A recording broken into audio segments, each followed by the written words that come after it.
ఉజ్జయిని మహంకాళి ఆలయంలో నిర్వహించిన సంప్రదాయ రంగం కార్యక్రమంలో అవివాహిత స్వర్ణలత భవిష్యవాణి వినిపించారు.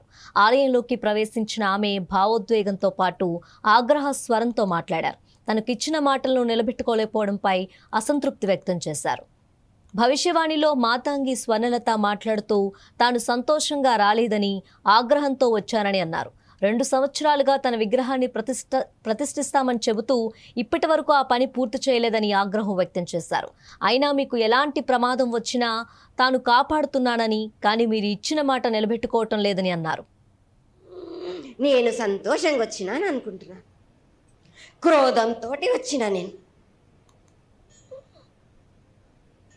మీతోటి నేను ఎందుకు పలుకులిప్పాలా, ఎందుకు సమాధానం చెప్పాలా? నేను మీరు మాత్రం నా మాట ఏమైనా ఆచరిస్తుర్రా? లేదు కదా. మీరు అడిగిన దానికి నేను ఎందుకు సమాధానం చెప్పాలి? 7 ఏళ్ళు 2 మాసాలు అయిపోయింది, 2 వర్షాలు కూడా అయిపోయింది. నా విగ్రహ ప్రతిష్ఠ చేస్తానని మాట తీసుకుంటున్నారు, కానీ మీరు మాత్రం చెయ్యట్లేరు. మీరు కానీ నా ఆగ్రహానికి మీరు గురి అవుతున్నారు. ఇప్పుడు మాత్రం నేను మీ మాట ప్రకారమే నేను 7 ఏళ్ళు నేను సంతోషంగా ఆనందంగా సరిపెట్టుకుంటున్నాను. నా బాలబచ్చలందరినీ నేను ఏ ఆపద వచ్చినా నేను కాపాడుతున్నా. నేను ఏ ప్రమాదాలు వచ్చినా కానీ కాపాడుతున్నా నేను. మీరు మాత్రం నా మాటకు మాత్రం ఆచరించట్లేరు. నేను అది మాత్రం మీరు నాకు ఆగ్రహానికి ఇస్తుంది. అలాగే ఈ ఏడాది ప్రకృతి విపత్తులు సంభవించే అవకాశం ఉందని హెచ్చరించారు. భారీ వర్షాలు, వరదలతో పాటు అగ్ని ప్రమాదాలు కూడా ఎక్కువగా జరుగుతాయని, వాటి వల్ల ప్రజలు నష్టపోయే పరిస్థితులు వస్తాయని పేర్కొన్నారు. పాడి పంటలు బాగుంటాయని కూడా అన్నారు. జనాలు మాత్రం జాగ్రత్తగా ఉండాలని హెచ్చరించారు. మీరు పాడి పంటలేనా దానికి సమానంగా ఉన్నది వాళ్ళకు. గత ఏడు చెప్పినాడు, ఈ ఏడు కూడా మీకు వర్షాలు మాత్రం కుంభ వర్షాలు ఉన్నాయి. జనాలు మట్టుకు జాగ్రత్తగా ఉండాలి. కొట్టుకుపోయే ప్రమాదం కూడా ఉన్నది. అగ్ని ప్రమాదాలు ఉన్నాయి. కుంభ వర్షాలు 7 ఏడు కాదు, ఈ 7 భారీగా ఉన్నాయి. జనాలు మట్టుకు సగానికి సగం కొట్టుకుపోతూనే ఉంటారు. వాళ్ళ ప్రాణ నష్టం కూడా జరుగుతుంది. అది జరగకుండా ఆపాల్సిన బాధ్యత మీదే ఉంది తల్లి.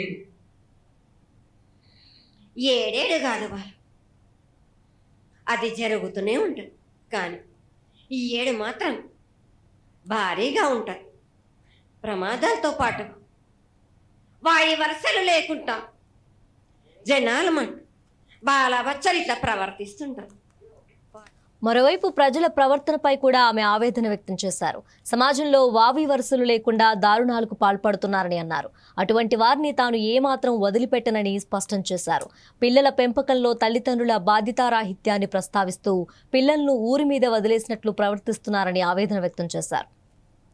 మీరు అనుకుంటున్నట్టు బాలబచ్చలు సరి అయిన దారిలో నేను పెడుతున్నాను, కానీ తల్లిదండ్రులు మాత్రం ఊరు మీద వదిలేస్తున్నారు. మీరు మాత్రం అహంకారం ఎక్కువైపోతుంది మీకు. అది తగ్గించుకుంటే మంచి. బాలబచ్చల్ని నేను కాపాడుతూనే ఉంటాను. మీది కూడా ఉండాలి. వాయు వరసలు లేకుండా కళ్ళు తల పైకెక్కి మీరు ఘోరాలు చేస్తుంటే అట్లట్లు మీరు ఈ 7 మీరు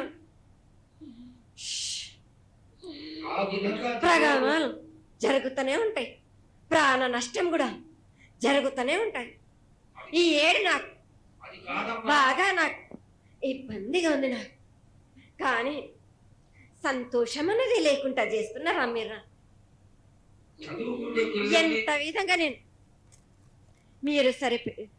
మీరు మట్టుకు సరిపెట్టుకుంటున్నాను అనుకుంటున్నా. తన కోరిక విగ్రహ ప్రతిష్ఠ మాత్రమేనని పునరుద్ఘాటించిన అమ్మవారు భక్తులకు కఠిన హెచ్చరిక జారీ చేశారు. ప్రతి ఏడాది అడిగిన ప్రశ్నలన్నిటికీ సమాధానాలు, పరిహారాలు చెప్పాను. కానీ ఈ ఏడాది తనను చాలా బాధ పెట్టారని, ఇప్పటికైనా 6 నెలలలోపు విగ్రహ ప్రతిష్ఠ జరగకపోతే వాడవాడలా ప్రాణ నష్టం జరుగుతుందని చెప్పారు. తనకు అడ్డు వచ్చిన వారిని తన పాదాల కింద నలిపేస్తూ ముందుకు సాగుతానని, ఇంకా ఎవ్వరినీ క్షమించేది లేదని హెచ్చరించారు. ఈ ఏడు మాత్రం నన్ను బాగా నిరుత్సాహపరుస్తున్నారు. మీరు లేదు తల్లి, నీ ఆకలి కంట తడి పెట్టేస్తున్నారు నన్ను. చాలా ఇబ్బంది పెడుతుంది. మనస్తృప్తి లేకుండా చేస్తున్నారు మీరు. లేదు తల్లి, అదేగా దోసడంతా నేను కల్పిస్తున్నాను. నా గోరంతా కూడా మీరు నాకు బిడ్డరా బాలక. దోసడంతా ఇచ్చినా గాని గోరంతా కూడా మీరు పెట్టలేకపోతే ఇట్లా బాలక. నేను కోరిందల్లా ఒకటే కదా, నా విగ్రహ ప్రతిష్ఠ చేసినట్టయితే మీరు ప్రతి ఒక్కరికి ఏ విధంగా అయినా కానీ కోరిందల్లా కొంగు బంగారమే కాదు, కోరిన కోరికలు 1000 రెట్లు మీకు ఫలిస్తుంది కదరా బాల.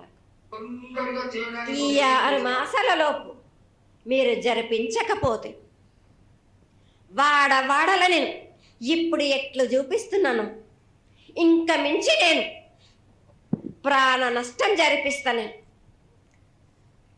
నష్టం జరిపించడమే కాదు, అందరినీ ఒక్కరొక్కరిని నాకు అడ్డొచ్చిన వాళ్ళని పాదాల కింద నలిపేస్తుంటే నేను పోతుంటా వాళ్ళకని. భవిష్యవాణి అనంతరం రంగం కార్యక్రమం ముగిసింది. ఆలయానికి విచ్చేసిన భక్తులు భవిష్యవాణిని ఆసక్తిగా విన్నారు.